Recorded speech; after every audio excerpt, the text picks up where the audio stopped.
Let's get to the Baker Mayfield story then, because that hits a little closer to home. Actually, Baker Mayfield, last time I heard, was in the ATX working out and training and getting ready for the upcoming season.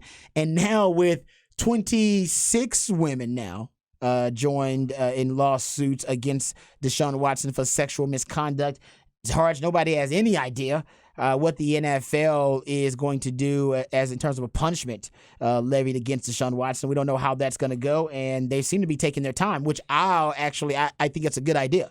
Yeah. I support them taking their time, and I wouldn't take my time, though. I would just suspend them for the year so I can be done with it. So we can all be done with it. Like, man, you suspended for a year. We're done. You can appeal, but you're done. Now Vegas can put the numbers on the board. They can put the odds up. Now the Browns can start moving on and figuring out what they're going to do. Everybody can move on because we need to move on. You need to handle your business, and you need to get to the point where you can move on from this too. And right now, you are dragging the league into your mess, and we don't need that. So conduct detriment of the league, I would suspend him for a year, but that's just me. But I digress. So the Athletic's Joe Person confirmed a report from earlier this week, actually, that the Panthers are actually now feeling a sense of urgency, is the word that they put in quotes here. The Panthers are now expressing urgency to get a trade done for Baker Mayfield. And that report by Jonathan Jones of CBS Sports was confirmed by Joe Person of The Athletic. So the Browns and the Panthers could come to a trade agreement for Baker Mayfield sooner rather than later, is what some people are saying. Remember, there was talks that they were thinking about this before the draft, and nothing materialized. Panthers drafted, I slips my mind. Who they drafted the quarterback? Didn't Corral. They? Yeah. Yes, thank you very much. Corral. Thank you. They did draft the quarterback late in the draft, but a late round pick. Now the guy seems to be a franchise quarterback.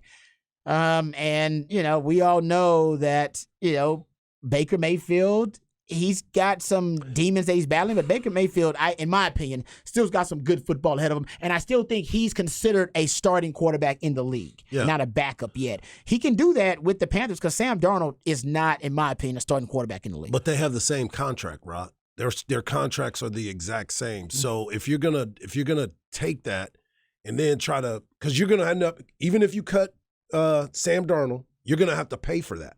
You're going to have to pay that $18 million. Yeah. So the same thing. They have the exact same contract and the exact same amount of money. So if you're going to do that, you're going to be paying $36 million for two quarterbacks, and one of them you don't even have on your roster. Well, because I think they're gonna make the Cleveland Browns. But the Browns are pony up some of that. I mean, because like you said, you're still dealing with Deshaun Watson with all these court cases. That's true. And I know Baker may be saying, "No, man," but if I'm Baker. And if I sit back and I really look at this, do you want to go to the Panthers? Because don't forget, this is a one-year deal, and he's trying to get more bread. He's trying to get an extension. Or do I want to? Would I say, you know what? Sometimes business means business, and I got to take care of my business, and I'm going to sit here and I'm going to say, you know what? No, because if Deshaun's going to be gone, you're going to have to play me. I'm going to go out there because I got two good running backs. Yeah, I got one of the best offensive lines in the league, and I've got some talented wide receivers, and I just got Amari Cooper too. Yes, you did. So if I'm going to have an opportunity to say, I'm going to put up some numbers and I'm going to have teams come and look at me, bring it. Bring it to me because that's the pressure that I want to play under. And let's not forget, Baker Mayfield did take his team to the playoffs. Yeah, he did. Yes, does he need to grow up about some of the antics and the things that he's gone through? And I've been one to say, if he can make that chip a little bit smaller on his shoulder and not have to walk around and think he's fighting the world because you still have it pretty good, man. If he can go through that, I would stay right there. I would not be going anywhere if I'm trying to get a bag. I agree with you. I think Baker Mayfield's chip on his shoulder actually served him well for a lot of his career. Agreed. All through college, he used that chip on his shoulder because he was upset with the way Cliff Kingsbury treated him and, having to be a walk-on. Also, thought he deserved a scholarship, all that kind of stuff. Or that, he should have been offered the starting job, all that kind of stuff. Please don't hit me up on the Space Text line saying, oh, that was a misunderstanding. I get it. We know. But my point is he used that situation as a chip on his shoulder as motivational currency. And he spent that later. I think he did a really good job becoming the first walk walk-on to ever become the number 1 overall selection in the NFL draft. But in the NFL, I will admit, at times the tail began to wag the dog, meaning the chip on the shoulder, it wasn't so much constructively motivating him.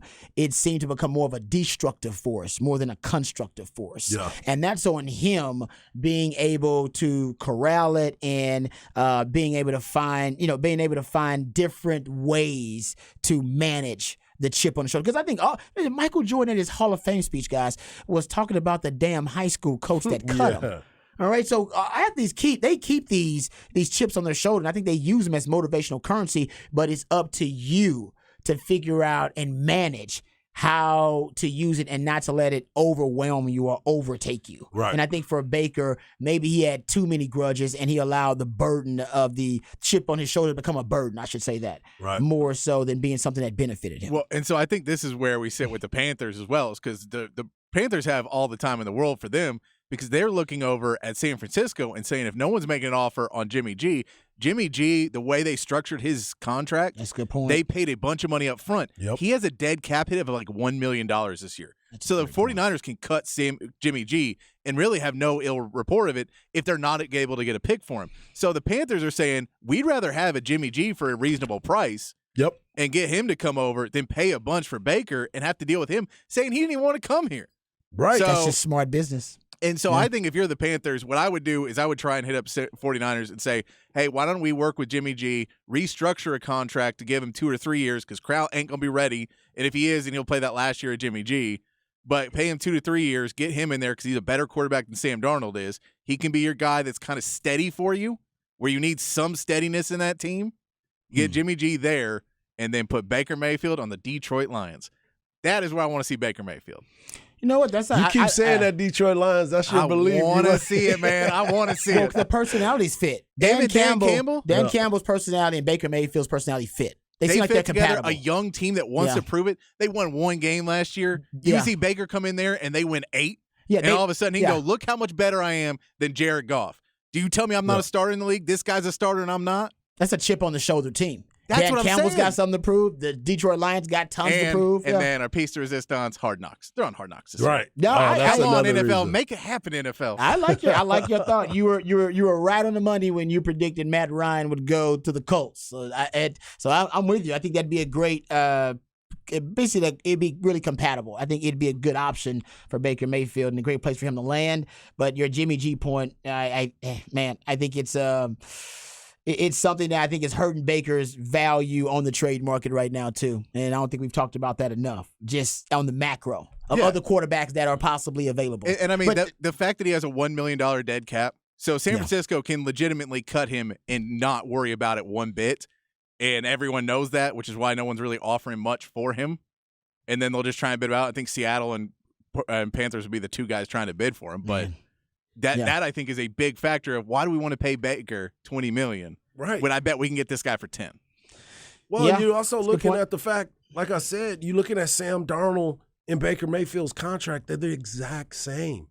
They're looking at it, and this is why they're slow playing it, and they want them to pick up most of the tab, is because, dog, I'm already playing for $18 million for a quarterback I don't want. Sam Darnold, they thought Sam Darnold was going to be it. People across the league, oh, this guy's so mature. Look at the way the ball comes out of his hand. He played at USC. Oh, my God. And then I see Ghost. When he was playing for the Jets. And then he goes to the Panthers, and then he's playing behind Cam Newton. Cam Newton wasn't even playing good last year, and Sam Darnold couldn't get any He's playing against an XFL quarterback. Exactly, P.J. Walker. Yeah.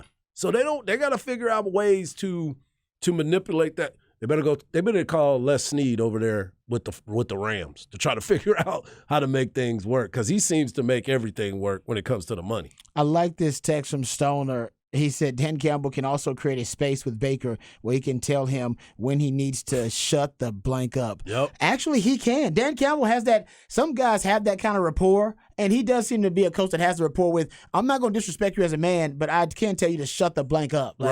Tell you the way it is. And no hurt feelings. Don't be a snowflake about this thing. This is about men in a locker room getting ish done. And we're trying to win games here. It's a good point about Dan Campbell not really being worried about his hurt feelings or not being worried about the politics of something. He's just going to keep it real even when it goes wrong, which it actually hasn't really gone wrong for him yet. He's been keeping it real. It's been going right for him. Yeah, or do you want Matt Rule, who's fired his OC because he was worried about losing his job?